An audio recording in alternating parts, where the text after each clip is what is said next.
da operação, né? Por outro lado, esse solo é resistente à erosão, bem drenado. Pô, legal, fechamento de célula. Tá? Planossolos e gleissolos, pô, são solos transportados, né? Aquela turma do colúvio, do alúvio lá que a gente viu no mapa geológico, né? Podem sofrer hidromorfismo, ou seja, pode se modificar as condições em função da presença de água, e são, por sua vez, áreas potencialmente alagáveis. Então, é uma coisa também que a gente tem que estar em vista no futuro, quando a gente for elaborar nosso projeto. Tá? Geomorfologia vai dizer para a gente, basicamente, as concavidades, né, as cotas. Né? Então, a gente está aqui predominantemente com colinas isoladas, que é de se esperar na suíte Serra dos Órgãos. Né? A gente tem aqui um relevo bastante isolado, né? Cotas elevadas, vertentes convexas e suaves, taludes íngremes, estabilidade. Está aí a informação de geomorfologia que a gente vai trazer depois para a geotecnia. Né? Planícies aluviais, superfícies subhorizontais, terrenos mal drenados, mais uma vez aquela questão dos susceptíveis a alagamento. Então a gente está aqui, está num vale, o vale é totalmente inclinado, ele tem uma condição de solo nas cotas superiores e uma condição de solo nas cotas mais baixas. Então, a gente tem que estar sempre levando isso em consideração para o nosso projeto. Tá? Características hidrológicas da área. Pô, tem água para caramba. Né? Então, a gente está aqui numa área onde a gente tem alguns corpos hídricos no meio da nossa área de plantação, que a gente vai ter que prever como é que a gente vai defender, sob o ponto de vista de engenharia, esses corpos hídricos do nosso aterro. Aqui a gente está com a função de executar esse projeto de forma sustentável e defendê-lo tecnicamente. Então, a gente não pode negligenciar com relação ao meio ambiente. Muito pelo contrário, a gente sabe o impacto que causa um aterro sanitário, mas a prática de engenharia está exatamente para prevenir que esse projeto seja realizado, seja elaborado e executado da melhor forma possível. Então, a gente tem aqui corpos hídricos com córregos perenes e temporários que, eventualmente, vão necessitar de alagamento, de canalizações. A gente tem aqui, sob a parte confinada e não confinada, né, águas subterrâneas, eventualmente algumas nascentes, que, em geral, estão nas cotas mais elevadas, que vão ter que ser canalizadas para serem levadas para as cotas mais baixas de forma perfeita, sustentável. Tá? Você tem aquíferos sedimentares também, que é de se esperar nas cotas mais baixas, né, onde você tem aqueles talvegs, aqueles leitos de rio, perenes ou não, né, que você também tem questão de canalizações e alagamentos que tem que ser previsto. Tá? E ainda, sob o ponto de vista de meio físico, você tem a questão da chuva. Né? Então, é uma área que o pessoal até lá da Rastec brinca, que parece que tem uma nuvenzinha que só fica ali. Não tem jeito, chove pra caramba. Você vê dos meses de setembro até maio, o índice de pluviométrico é gigantesco. Você tem aqui em 2013, por exemplo, 2012 a 2013, em 2 meses choveu 1.100 milímetros. Esses últimos 2 meses, eu não tenho informação, mas deve ter chovido bastante, porque a gente está trabalhando aqui no outro aterro, aqui no Rio de Janeiro, e a gente registrou chuvas em 2 meses de 1.500 milímetros. Quer dizer, isso é terrível para o aterro. Agora, se é terrível, isso tem que ser previsto na engenharia. Né? Bom, está aqui um resumo rápido aqui dos 2 vales. Né? A gente tem os 2 vales locados aqui nessa figura.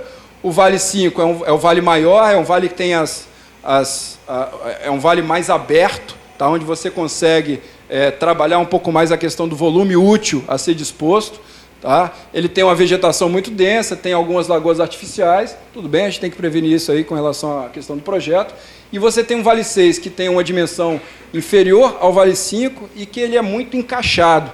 Tá? Então, é um vale que a gente também tem que saber como tratá-lo, né, sob o ponto de vista de engenharia, visto que você não pode também escavá-lo bastante, porque afloramento rochoso, em geral, projeto dessa magnitude, a gente não usa tecnologias a fogo para poder ganhar volume, porque, eventualmente, o trade-off, o custo-benefício, não vale a pena. Tá? Então, a escavação, em geral, são em solo. Bom, vantagens e desvantagens, assim, rapidamente, eu acho que vocês já perceberam, mas como vantagens, disposição de resíduos em vale. Porra, é legal, porque você está confinado, ou seja, você não precisa olhar para as suas laterais, quer dizer, os seus taludes laterais eles estão totalmente confinados, você está numa área basicamente fechada. Né? Você tem, nessa área especificamente, solos e rochas de boa qualidade, né, para usos em aterro, isso aí a gente já identificou no mapa regional. Você tem taludes potencialmente resistentes, a partir dos solos residuais nossos, é claro que a chuva tem que ser levada em consideração. E você tem, por sua vez, uma menor área para cobertura-fechamento, ou seja, quando esse aterro chegar ao final da vida útil dele, ele tem a obrigação de fechá-lo, encerrá-lo, descomissioná-lo. O que é isso? Você tem que envelopá-lo de forma que ele naturalmente se reestabeleça aquele ambiente ao qual ele foi implantado. Então, como você tem uma menor área, você está entranhado num vale, você só tem área de cobertura para trabalhar. Eventualmente, outros aterros executados em áreas planas, você tem toda aquela área espalhada para poder tratar. Então, é inclusive mais barato você trabalhar com resíduos em vales. Tá? Desvantagens. É uma área de difícil acesso. A gente vai ver nas fotos aí das vistorias, é uma área complicada para chegar lá, então obras de engenharia vão ter que ser feitas para poder dar acesso aos caminhões, chegar às cotas superiores. A gente tem a presença de corpos hídricos e lagoas artificiais lá, então isso já é fato. São áreas potencialmente alagáveis. Os nossos solos transportados, eles são potencialmente instáveis, né, e a gente tem uma área de chuvas elevadas. Então, isso aí está aí. Fizemos um mapa regional, chegamos a essa conclusão aqui, só do ponto de vista de geotecnia.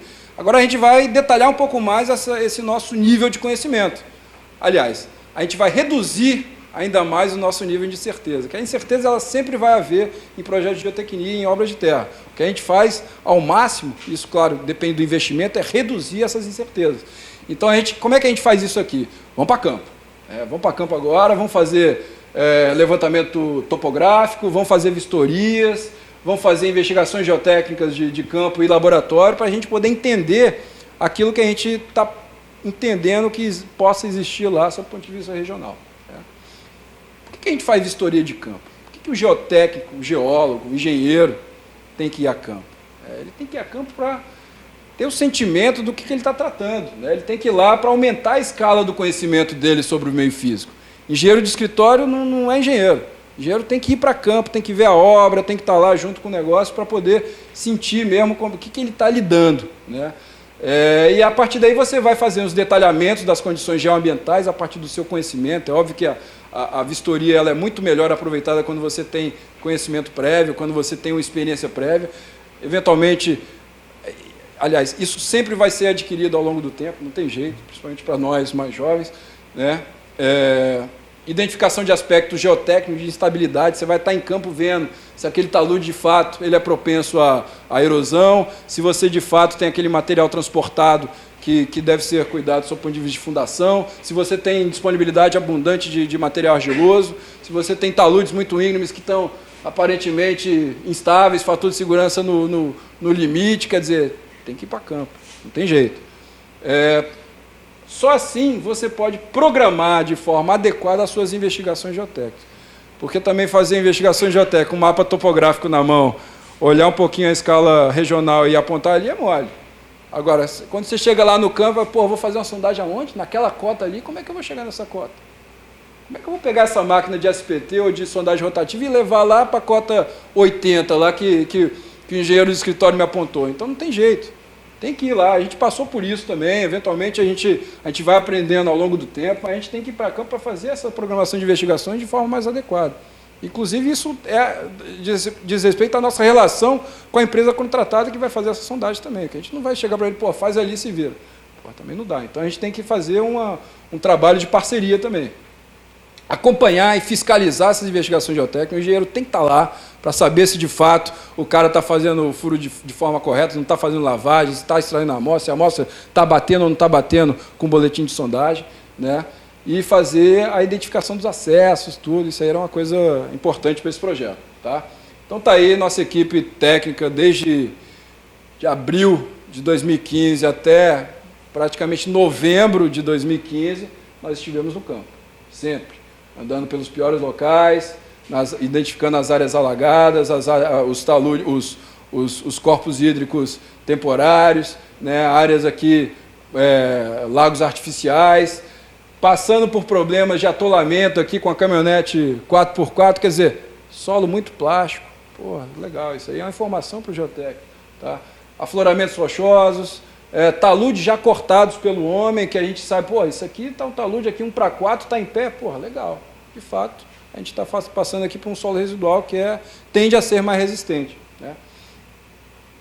Então é aí que a gente vai começar a tirar as nossas interpretações disso aí, né? Então a gente está lá, a gente começa a enxergar vales encaixados, legal, taludes íngremes, de fato, estou vendo aqui, áreas alagáveis, acabei de ver, corpos hídricos, nascentes de lagoas artificiais.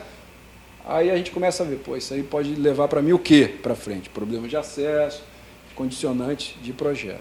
Tá? Então a gente tem que começar a pensar nisso aí. E a partir daí a gente leva, pô, vimos afloramentos rochosos, solos coluvionares, depósitos de talos, solos residuais, mas a gente viu na superfície. Se a gente vai estabelecer um modelo geotécnico ao qual a gente vai se basear para fazer todos os nossos projetos de escavação, de drenagem, de estabilidade de taludes, de conformação da geometria do aterro, a gente vai ter que investigar mais embaixo. Então, só a informação da vistoria ela já não é mais suficiente para o nosso nível de projeto executivo que quer fazer, né? Então, necessidade de se investigar. Então, a gente partiu lá de uma escala regional com nível de certezas grandes, boas suspeitas também do que poderia estar lá, fomos a campo, ratificamos a grande parte dessas suspeitas, e agora a gente vai investigar um pouco mais para saber o que tem embaixo. E aí a gente fez um programa bem legal de campanha de investigações geotécnicas, né? A gente fez sondagens à percussão, sondagens mistas, sondagens a trado nos locais de difícil acesso. Quer dizer, o Vale 6, por ser muito íngreme, muito encaixado, a gente não conseguia botar uma máquina de percussão, de rotativa lá na main costa. Tem que levar um trado. Vamos lá, fazer um trado lá, tudo bem, vai só até 4 metros, 5 metros. Tudo bem, é informação. Vamos pegar essas informações para a gente começar a detalhar isso daí. Fizemos ensaios de permeabilidade também em campo, né, para saber se aquela argila, de fato, ela indicava aquilo que a gente esperava. Fizemos amostras indeformadas de solo. Está aqui o programa de investigação geotécnica que foi executado. Então, o Vale 6 foi plenamente atendido, assim como o Vale 5. É claro que sempre, o geotécnico ele sempre quer mais... Por favor. Quando você está com essa parte de planetimetria e tudo, já fez essa parte de campo, que vai ser locado as sondagens, exemplo, eu fiz as contas ali, de 100 metros, cada furo com SPT foi a 10 metros. Alguns foram 20, outros 5, claro. Depois que você vai locar a sondagem, você já tem todos os parâmetros para que você jogue a tua sondagem média em algum local? Não. Faz primeiro um furo. Você suspeita que a sua profundidade vai atingir, o seu furo vai atingir aquilo lá, mas você estabelece para o seu sondador um critério de paralisação. Porque isso aí pode ir até o centro da Terra, tá? O cara vai ganhar aos tubos. Não, peraí, eu quero parar isso aqui com 10 metros, que eu acho que para a informação a nível que eu quero, de aterro sanitário, tá, beleza. Tem nível d'água, tem lá, tem a caracterização básica, vamos embora. Tá? Então a gente... Claro. Essas perguntas foram feitas fora do microfone, nós não vamos ter registro das perguntas e não vamos ter a transmissão do áudio. Então seria interessante se as perguntas fossem formuladas no final da palestra, se for possível. Tudo bem. As perguntas ao final da palestra. É porque geralmente eu vou perguntando conforme vai. Mas está tranquilo, está tranquilo. Porque aqui é diferente. Então, legal, te agradeço. Então vamos lá, pessoal. A gente já tinha feito de fato o levantamento planetimétrico, tá? E aí nós locamos aqui todas as nossas sondagens que vão servir para a gente fazer todos os modelos geotécnicos que nós fizemos. Tá? Isso aqui são fotos das nossas investigações de campo. Então está aqui o nosso geólogo Cadson fazendo um ensaio de permeâmetro de Guelph. Nós temos aqui sondagem a trado, sondagem a percussão, o André tirando aqui um bloco de solo indeformado, e aqui já é o testemunho da sondagem rotativa. Então, de fato, nós, ao longo desse tempo todo, nós fomos a campo e fizemos todas essas investigações. Aqui já são os resultados dos ensaios de laboratório, tá? Mais ou menos ratificando o que nós havíamos previsto, mas já nos dando informações interessantes sobre coeficiente de permeabilidade daquela argila lá do solo mais maduro, que é uma argila com coeficiente bastante baixo, né? Interessante para a gente, para ser utilizado como material de construção. A gente tem aqui alguns parâmetros já de resistência do solo também, que serão utilizados futuramente para os nossos modelos geotécnicos. Tá? Bom, assim como todo projeto, né, as investigações geotécnicas são sempre um digamos, um item delicado a ser discutido com o cliente, porque isso envolve investimento, né? Em geral, o cliente, é claro, ele quer que a gente faça isso de forma otimizada, né? Então, a gente sempre parte do ponto de vista, o que é possível fazer? Ok, a verba é essa, então vamos lá, o que a gente pode fazer com essa verba? Tá? E aí parte para a caracterização do subsolo, beleza, aumento da escala do conhecimento, já começamos a reduzir um pouco mais nossas incertezas, né? Agora a gente tem informação do subsolo. A partir daí a gente pode começar a fazer, é claro que os vales são muito grandes, tá? A área quadrada deles é gigante, é óbvio que a gente não teria condição e nem necessidade, na verdade, de fazer sondagens para caramba, porque você já vem de uma escala progressiva de detalhamento. Então você consegue fazer essas extrapolações estimativas de uma forma razoavelmente legal, né? Então, claro, você usa também um pouco de levantamento bibliográfico, ações em áreas parecidas lá, para você começar a estabelecer a sua proposta de modelo geotécnico. E aí, eventualmente, a gente vai validá-las lá no campo, né? Então, isso aí é uma prática comum nossa aqui. Bom, investigamos, avaliamos o meio físico, chegamos na parte de dimensionamento. Aqui a gente vai entrar um pouco mais no projeto executivo em si, né, do aterro sanitário. E a gente passa por todos esses itens aqui, escavação, sistema de permeabilização, drenagem, diques e até mais. Bom, vamos seguir aqui.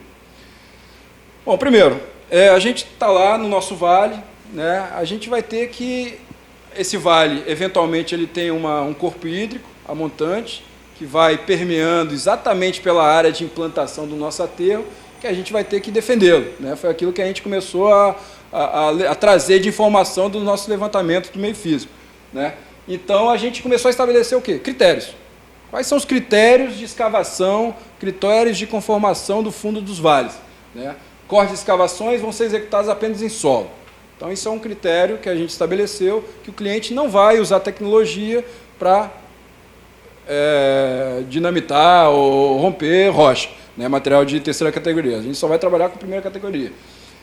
Manutenção da espessura mínima de 2 metros acima da superfície do lençol freático. Isso aqui é norma. Tá? Então, quando eu falei das premissas, critérios de projeto lá, para aterro sanitário, ele diz, você tem que estar, no mínimo, a 2 metros acima do lençol freático. Além disso, você tem que a sua camada intermediária entre a cota do lençol freático e a sua cota mínima de projeto, ela tem que atender a determinadas condições. Então, está aí, isso é um critério. Tá? Proteção adequada das nascentes, drenagens naturais e talvegs, é uma preocupação de engenharia, né? Conformação da base do aterro para otimizar a sua geometria. Aí, lá no Vale 5, né, que é aquele maiorzão, mais espalhado, né, a gente tem uma plataforma, beleza, com largura mínima de 10 metros. Por que a gente precisa de uma largura mínima de 10 metros? Você tem aqui seu vale, ela está entrando no vale aqui, você precisa fazer com que seu caminhão passe. Você lembra que você está numa atividade de aterro sanitário, você tem passagem, tráfego de caminhão, caminhões gigantes, né, então você tem que ter uma plataforma mínima de 10 metros para ter esse tráfego, né, de forma adequada. No Vale 6, exatamente tentando atender essas premissas, a gente teve que, até, assim, a gente, parece que está dando um tiro no pé, mas não. A gente pega o vale, ao invés de escavar, a gente está aterrando esse vale. Né, é o que a gente fez no Vale 6. Mas por quê? Porque exatamente ele não tinha, a inclinação dele era muito íngreme, você tem mínimos de inclinação para atender, sob o ponto de vista de drenagem, de subida e descida de caminhões, né?